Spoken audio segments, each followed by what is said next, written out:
This is Charter Local Edition. My name is Brad Pomerance on the Central Coast, joined today by Jim Hill. He is the mayor of the beautiful town of Arroyo Grande. I want to speak with you about, marijuana. It's a topic on people's minds these days.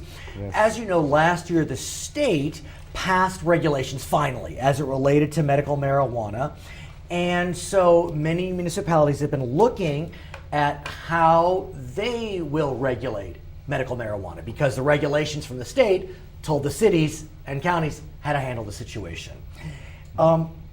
Does or did Arroyo Grande have any brick or mortar medical marijuana stores or delivery? No. Had none. None. And in fact, the state, as you recall, had a requirement that the cities had to pass in very short order a regulatory framework, or they would lose the ability to self-regulate. Right, and you're speaking about the drafting error. It was considered a drafting error that said that the cities, the counties needed to pass a regulation by March 1st, and you found that out at the end of the year. That was remedied, so you were given some time in the end. We were. So ultimately, Arroyo Grande has become one of the first cities in the entire state to look at the question and regulate the delivery of medical marijuana via vehicle. Yes. Tell us about it. Well, we had compelling cases made by some local residents. One is a sufferer from ALS, Lou Gehrig's disease. And medical marijuana alleviates some of his symptoms and helps him with eating because his appetite is lost to the disease.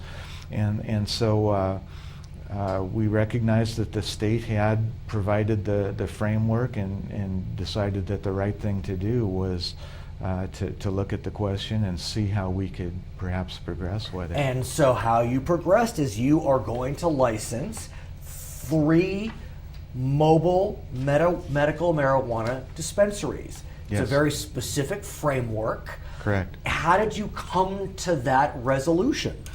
The general consensus, I think, on the council was we didn't want to really deal with the idea of brick and mortar stores. Why? Because there's nothing like that for many miles around, and we didn't really want to be the focal point of that, first, right? or the first. We'd prefer to let other people kind of go first and then see what the experience was and maybe benefit from that. As it is, we were one of the very first to authorize mobile deliveries. Right. And many times when a city goes to draft an ordinance, they use, they plagiarize from somebody else's work. I mean, that's the honest. Exactly. Why reinvent the wheel? And in this case, in fact, there really was no previous model. So our city attorneys and our city staff worked quite diligently to try to think ahead of what the pitfalls might be, what some of the issues and things may be with that, and draft a proposed ordinance that really, in my view, addressed the majority of potential concerns in a responsible manner. And so when does the ordinance go into effect? Is it in effect? It is in effect, and we are now working with licensing the three entities. And as part of this ordinance, you also looked at the question of cultivation. Yes. And you are allowing those individuals with a medical marijuana card to grow their own medical marijuana. There are certain space restrictions. Yes. But again, it seems as if this was well thought out. Tell us what you can tell us about that. Again, we had a very large grow in our city that was very negatively impacting the local neighborhood, and we had many complaints, and there was not a whole lot that the police could do about it because we didn't have an ordinance. ordinances on the books. And the county didn't And, either. So it put us in a difficult situation in terms of being able to respond. So we didn't want, one of our first objectives was not to revisit that situation, which was very difficult for our residents, very difficult for our police department, difficult for our city staff. So we didn't want to go there again, but we still recognized that in an attempt to avoid that, we probably needed to make it available to people with a legitimate need for their own single use. And this had been like a co-op. So there was a few people growing a very large area which is for permissible, probably, which without an ordinance, like you said. Lacking the ordinance, the state law having been changed, we were in kind of a no man's land. And so that's another thing that we definitely wanted to regulate to prevent that overuse, if you will, of the potential property. And from what I can tell from the coverage, it seems as if all sides feel pretty positive about the compromise. That's which what we're finding, is yes. Nice to hear, you know, in today's political environment, that you were able to get the parties to come together. But here's the question, sir. In November, we're going to see Prop 64 on the ballot.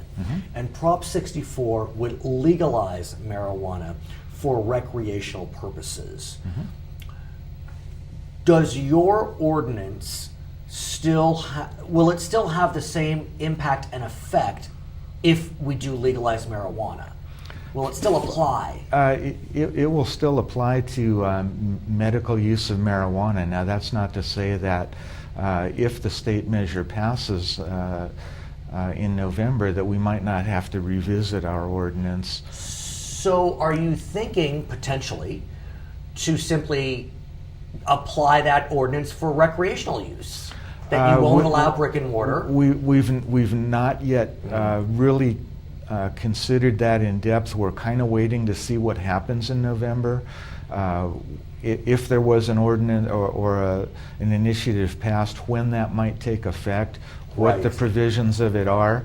There was some concern that if we draft an ordinance for medical marijuana now, and I think some jurisdictions have waited to see what's going to happen in November, but we thought it better to address the situation where we had people that were legitimately suffering and needed the remedy. But I just want to be honest.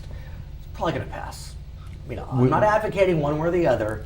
Probably going to pass. That's a reasonable expectation. And so what we know is that in the medical marijuana space, the California Supreme Court did say that for land use questions, the city of Riverside in that instance could preclude brick and mortar stores. Yes. I don't know what the Supreme Court would say when you had a fully legal product.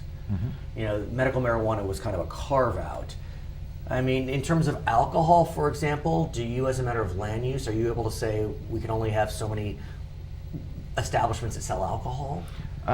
Yes, we can do that in terms of land use. And there are some cities that are moving forward with land use kind of in preparation and expecting that the initiative will pass in November. We again are kind of adopting a wait and see on that. Okay. We've been kind of in the forefront on medical marijuana and getting deliveries. Have people called you, other councils from other areas of the state, to talk about mobile marijuana? Our attorneys who've drafted the measure have been contacted and worked with others. His name is Jim Hill. He is the mayor of beautiful Arroyo Grande, California, in San Luis Obispo County, where we are today. Brad Pomerance, Charter Local Edition.